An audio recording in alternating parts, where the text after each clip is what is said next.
Então, galera, a gente já explicou a Revolução, a Inconfidência Mineira, agora a gente vai explicar a Conjuração Baiana. Então, primeira coisa, então vamos lá. A Conjuração Baiana, também conhecida como Conjuração dos Alfaiates, ou Revolta dos Alfaiates, a gente vai ver o porquê, foi uma conspiração de caráter separatista e republicano que aconteceu na cidade de Salvador e que foi descoberta pelas autoridades locais em 1798. Então, o que foi?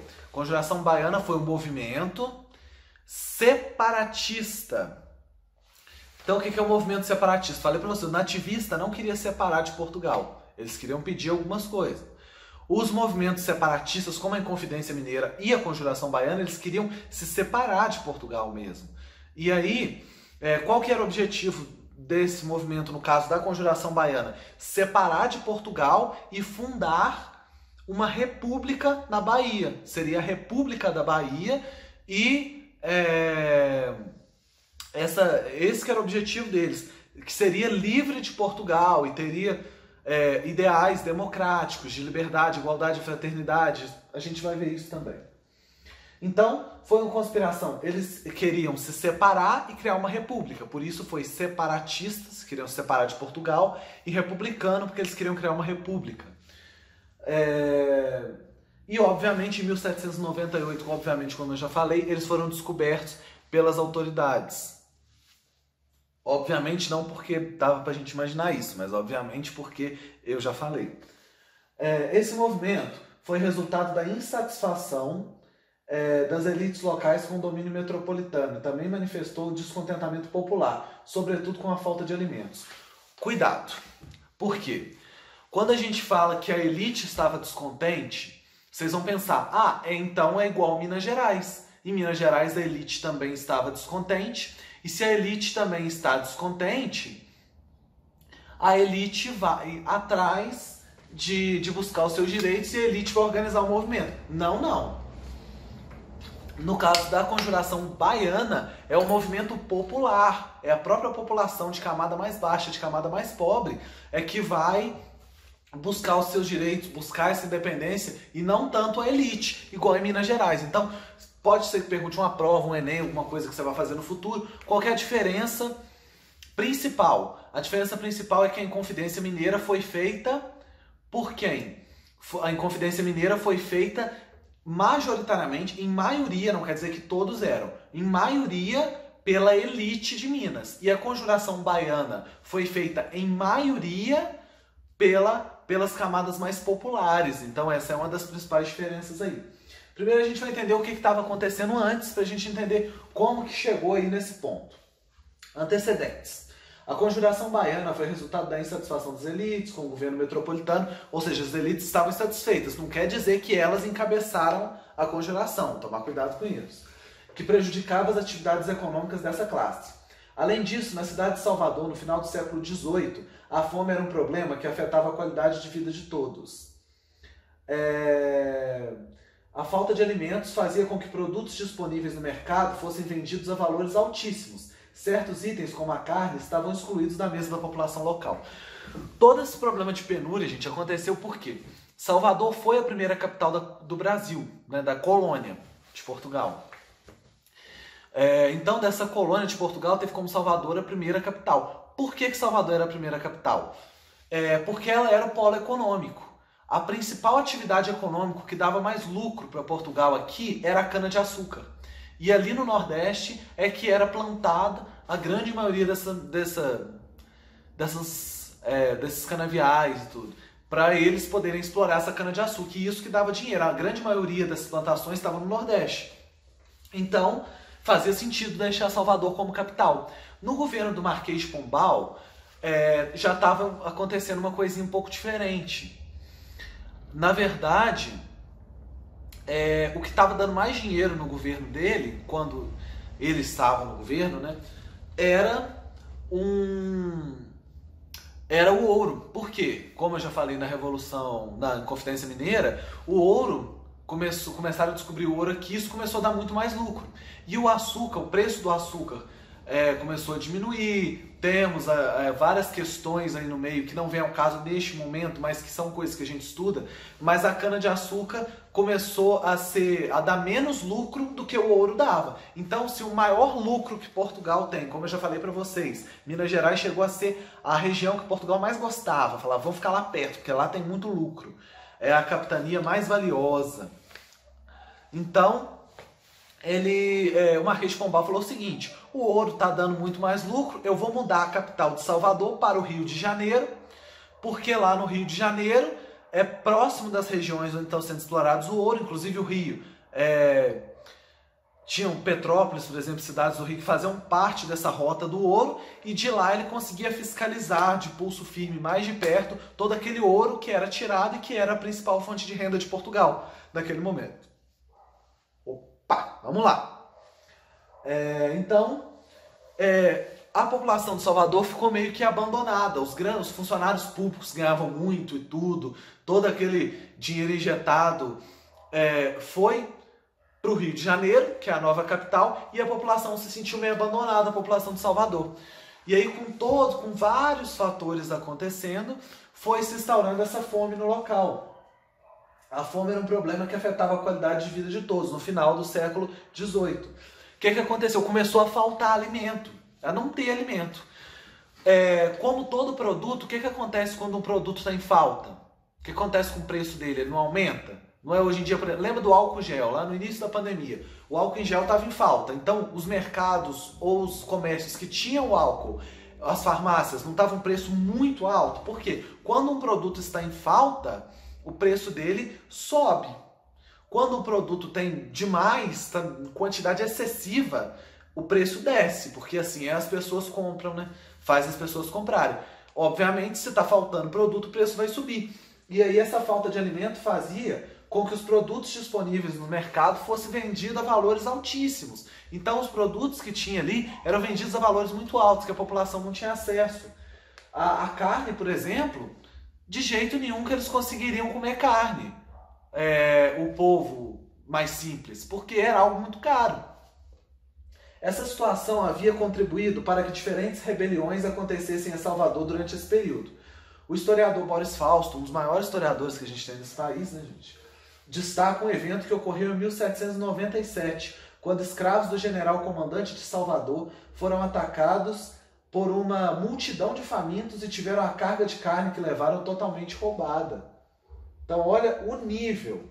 Tipo, o cara que era general comandante, que tinha condição de comprar carne, mandou os escravos lá para comprar a carne dele, e na volta os escravos foram assaltados ali por uma multidão de gente faminta que levaram a carne do cara toda, porque a população não tinha o que comer direito, muito menos carne.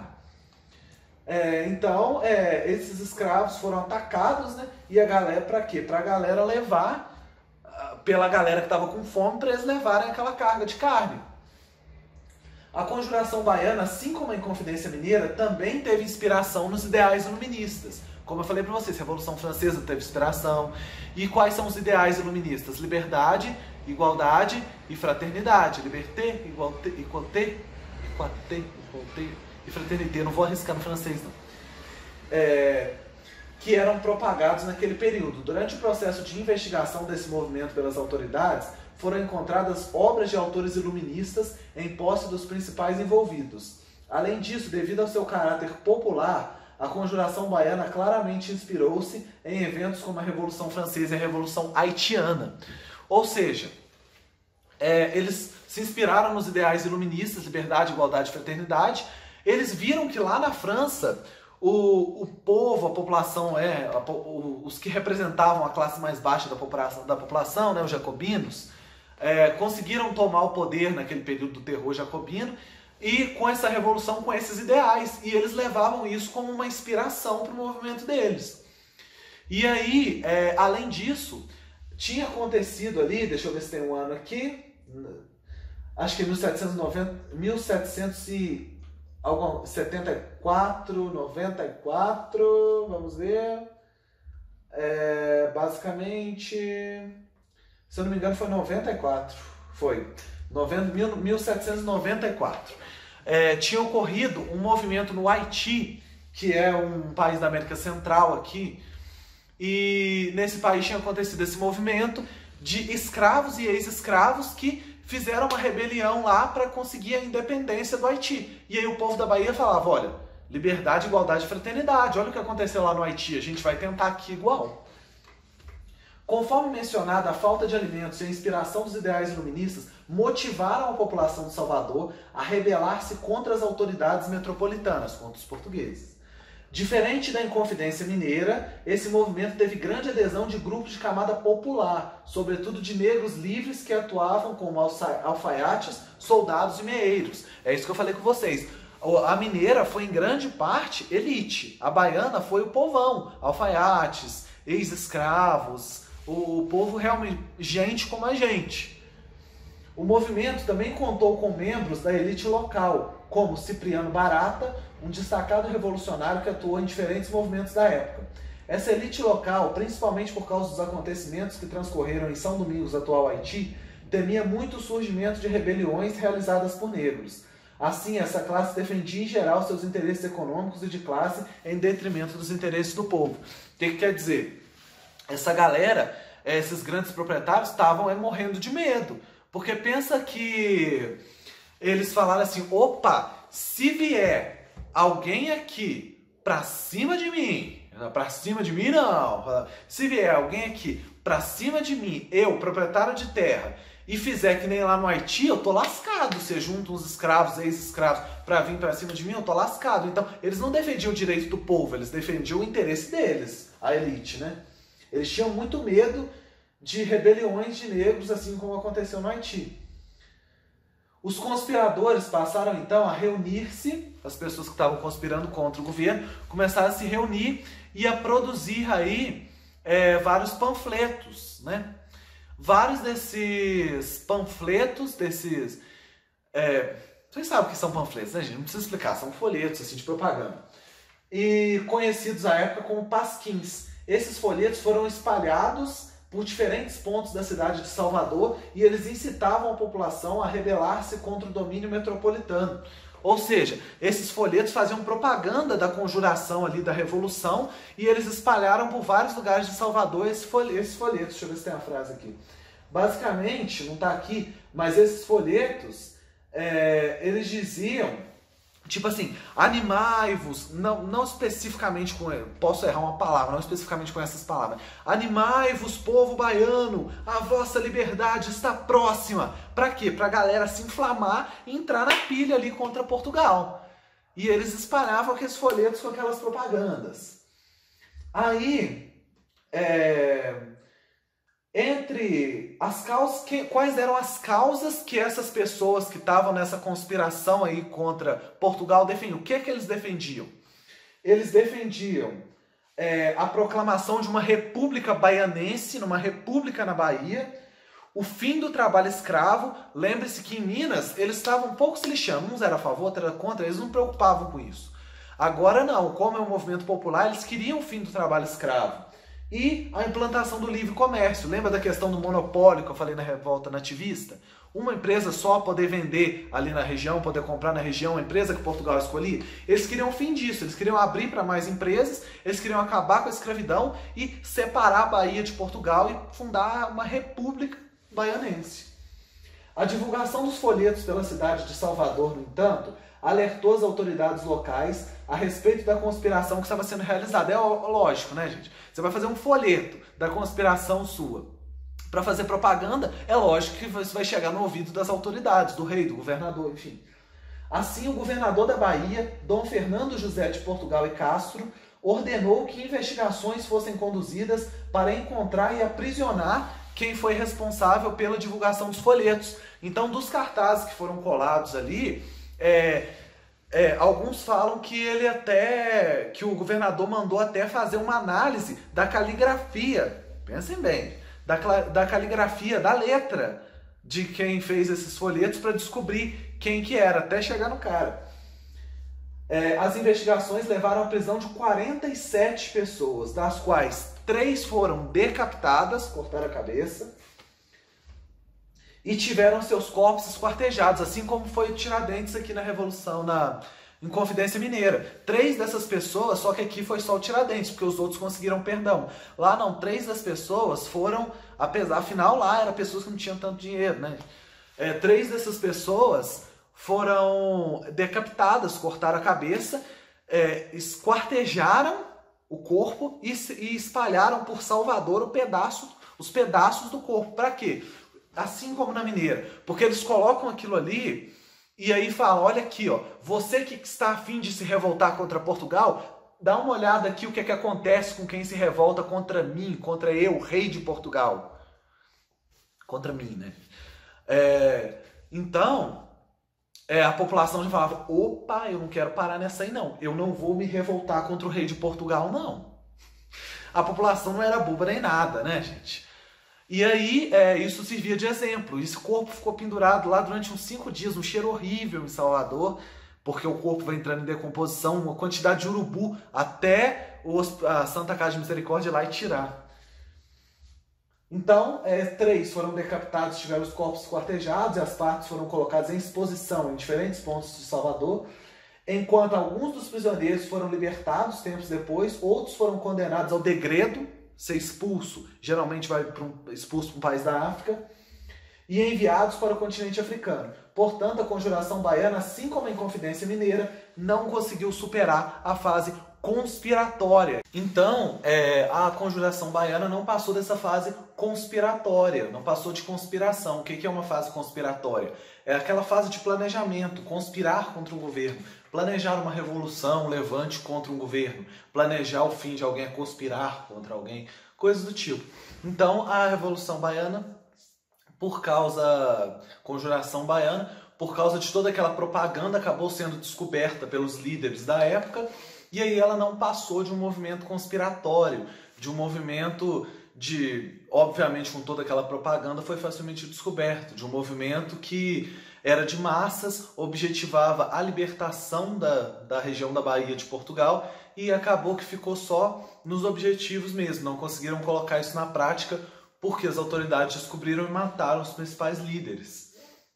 A rigidez das punições aos envolvidos na Conjuração Baiana evidenciou o temor que existia no Brasil a respeito das conspirações e movimentos de caráter popular com adesão de negros. Esse temor transparecia com a preocupação de que o que estava em curso no Haiti, uma rebelião de escravos, acontecesse também no Brasil. Então, como eu falei para vocês já, no Haiti a gente tinha um movimento revolucionário que buscava a independência e que era composto predominantemente de escravos e ex-escravos, que era a maioria desses revolucionários lá. E quando a gente vê toda a rigidez que a coroa, que as autoridades usaram para punir os líderes da Conjuração Baiana, e a gente vai pensar o porquê que eles puniam com tanta rigidez, mutilavam para deixar de exemplo para ninguém fazer aquilo. Por que eles usavam de toda essa rigidez? Porque eles tinham medo. Eram pessoas de classe mais humilde, eram pessoas em gerais negros, e eles tinham medo de que essas pessoas fizessem um levante para tomar o poder, assim como foi feito lá no Haiti. Era o medo que eles tinham. Uma nova rebelião de escravos. A severidade das penas foi desproporcional à ação e às possibilidades dos êxitos. Como diz Boris Falso, o grande historiador, a severidade das penas foi desproporcional à ação e às possibilidades de êxito dos conjurados. O que quer dizer?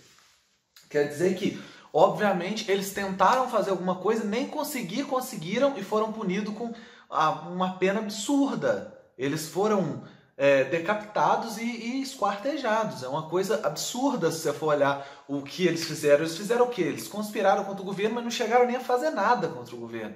E a pena é muito desproporcional. Obviamente, né? Um exemplo mais duro do que o proporcionado pela condenação dos Inconfidentes Mineiros, até porque aqui em Minas só Tiradentes que acabou sendo condenado mesmo no fim, à morte. A dureza se explica pela origem social dos acusados e por um conjunto de outras circunstâncias ligadas ao temor das rebeliões de negros e mulatos.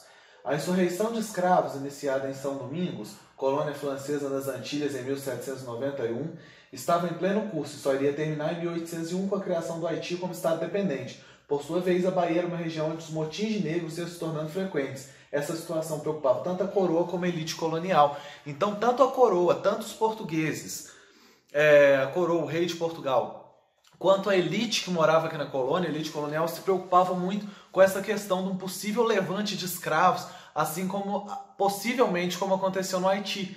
Então toda essa possibilidade assustava as pessoas, porque na Bahia, e principalmente nesse movimento, a maioria eram negros de classe mais humilde. Então é isso, galerinha. Qualquer dúvida que vocês tiverem ficado, permaneço à disposição. Vocês podem me chamar no meu Instagram, vocês podem me chamar no WhatsApp, podem mandar no e-mail institucional, podem mandar no chat do Conexão Escola, vocês podem escolher. Qualquer dúvida, permaneça à disposição. Não fiquem com dúvida, esclareçam e falou, valeu!